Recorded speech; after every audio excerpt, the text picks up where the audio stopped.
Hey guys, I got some fun stuff to show you today. I want to talk about the suspension setup that's on the truck. I get a lot of questions about lift and springs and what I'm running, and I'm gonna take a second and show you what it is. So first things first, we're gonna lift it up and take a look. So I'm gonna also use another project I was just working on this week.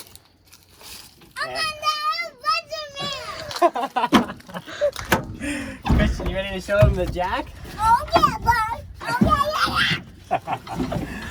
yeah. This is another fun project I've been working on the last couple days, and this is just a simple Harbor Freight jack, and I put an aluminum skid on it. I saw a bunch of trophy trucks and Ultra 4 trucks when I was at KOH.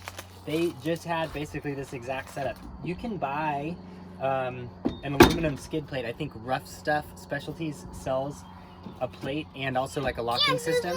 So I think they're around 200 bucks. They could be a little cheaper, I'm not sure, but I thought it was a fun project when I was staying at home, and this was just made out of a solid sheet of aluminum. Made it at home. I bent it at home, just used a grinder to cut away a little bit and then bent it. But we're gonna use this today. Here, I'm gonna take it off the truck. Can you hold this? That's our special lifting block. Is that too heavy? Here, I'll grab it. I got it. Okay. So. I'm gonna go.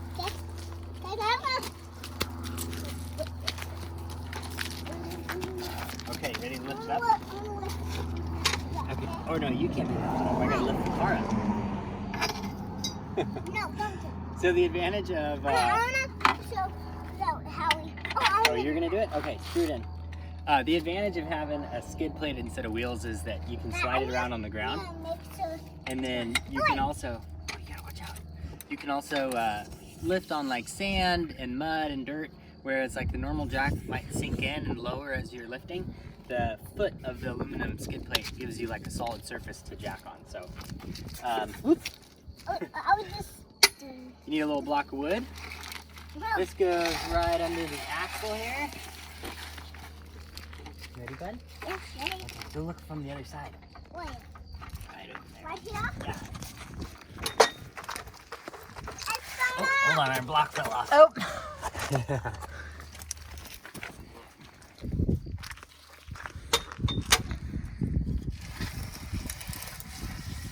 All right, just like that.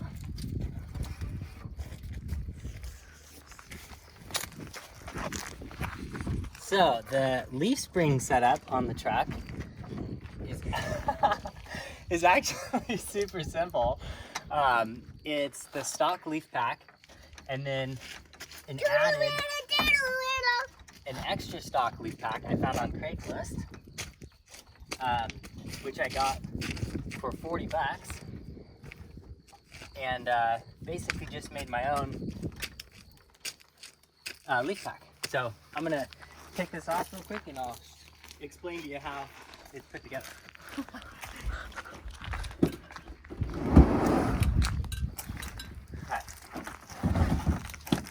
This is kind of my road toolbox. This stays in the truck. Okay, here, I'll help you up.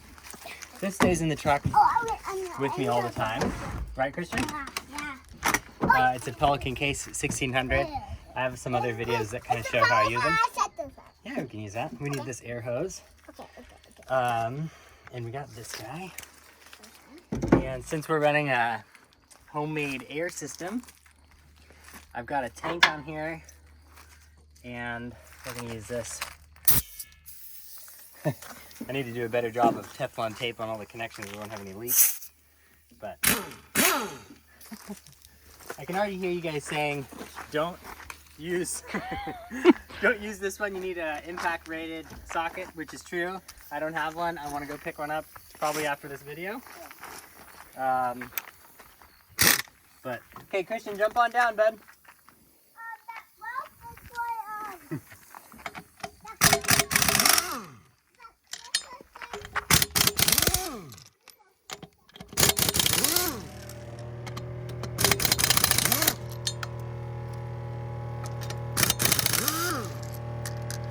So it's kind of one of the fun things about running an air tank on your truck. It doesn't really speed up the inflation of all four tires. If you're inflating one tire at a time, makes a big difference, but all four, it doesn't really make too big of a difference. The main advantage is you can run air tools like this and pretend you're like at a NASCAR pit. Okay. Okay, Dad. Okay. So the air compressor should turn off here in a second. But you can take a look at the leaf pack now. So let's see. I'm gonna turn this off. If it doesn't pop off here, you won't be able to hear me. Okay. So here's what the leaf pack is. This is a OEM Toyota leaf pack that came with the truck, combined with another. Wait, what I can't see. Oh. Combined with another leaf pack I got on Craigslist from the same model year truck. So what it is you take the leaves out of an old truck. You would take this longest leaf right here out of the extra leaf pack and cut it. I cut it right here, you can see. So this third one down, this was this spring on the extra set. And then this spring right here, which you can't really see, this is the other added one, used to be this one on the old set. These are kind of lopsided. I need to add a couple clamps to it. But so I have a total of 1, 2, 3, 4, 5 normal leaf packs or leaf springs. And then I have a Pro Comp add a leaf, and then this is the overload leaf. So yeah, that's the basic setup. Instead of spending like upwards of around $800 to $900 for a extra load capacity leaf pack or like a Deaver pack, this could be a great option for you. I've been running this for about 15,000 miles on road and off road. I have the truck with the roof rack on all the time, gas tanks on top, toolboxes inside, the bed. So it's carrying a pretty good amount of weight at all times, and the ride is great. I think I have an overall, I think from the ground to the flare up here, you know what, I should have brought a tape to measure here to here, but from the ground with these tires, it's about 39.8 inches or something like that. So anyways, that's the setup I'm running on the truck. If you have any questions, feel free to drop them in the comments. I can make a second video, but that's the basic setup. So thanks for watching, guys. Thanks for your help, Christian. Thank you, Pete. Bye. Bye-bye. Thanks.